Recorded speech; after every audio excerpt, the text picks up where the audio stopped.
Star గానీ powerful అయిన power star గానీ పవన్ గారు వచ్చింది కదా, ఆయన గబ్బర్ సింగ్ మాత్రం సినిమాలో రీల్ గా రాజకీయాలకు వస్తేనే హీరో అయిపోయాడు. మరి రాజకీయాలకు వచ్చినా ఈ రీల్ హీరో, మరి సినిమాలో హీరోనే, రాజకీయాల్లో హీరోనే సంబంధించిన వాళ్ళు వచ్చారు. అయితే పవర్ స్టార్ అంటే ఏంటి? పవన్ కళ్యాణ్ ఒక దేవుడు, అందరిని ఆదరిస్తున్నాడు. చాలా పరిపాలన మాత్రం చంద్రబాబు పరిపాలన, పవన్ కళ్యాణ్ పరిపాలన చాలా చాలా బాగుంది. జగన్ పరిపాలన ఎలా ఉంది చెప్పాలంటే ఆ దేవుడికి ఎవరికి ఇది మాత్రం పవన్ కళ్యాణ్ పరిపాలన చాలా బాగుంది. పవన్ కళ్యాణ్ పరిపాలన చాలా బాగుంది, చంద్రబాబు పరిపాలన చాలా బాగుంది. మొత్తం బీజేపీ జనసేన మూడు పార్టీలు కలిపి మరి ముగ్గురిని కలిసి మరి ఈ జగన్ గురించారు. ఎందుకంటే ఒక్క మాట చెప్పాలంటే మాట రాజశేఖర రెడ్డి చెప్పాలంటే దేవుడైనా చెప్పకూడదు చెప్తారు. రాజశేఖర దేవుడైనా ఆయన అన్నం క్యాంటీన్లు ఉండి 5 రూపాయలు పోయిను. ఎవరిది?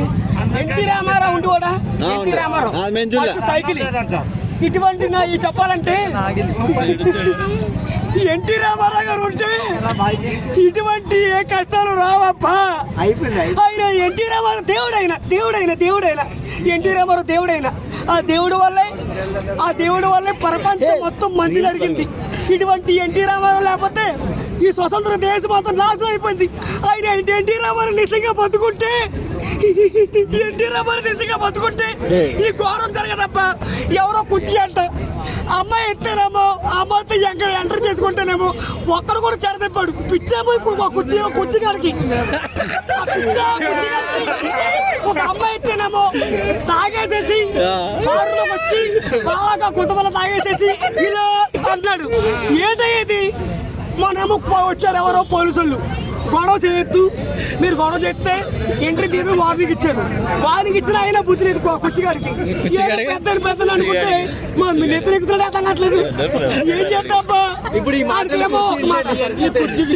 కుర్చీ అంటే ఏంటి? 90 కుర్చీ ఫేమస్. ఒక 90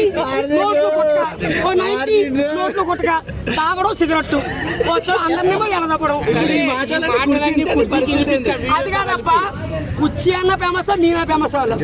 లైఫ్ లో మాత్రం కుర్చీ ఫేమస్ అయ్యి నేను మాత్రం ఎందుకు ఫేమస్ అను? ఇప్పుడు ఈ మాటలన్నీ కుర్చీ అంటే కుర్చీ కాదు, నాకు మందు అయినా పాలు తాగుతాను నేను. కుర్చీ నీ మందు పాలు తాగుతాను నేను. ఈ మాట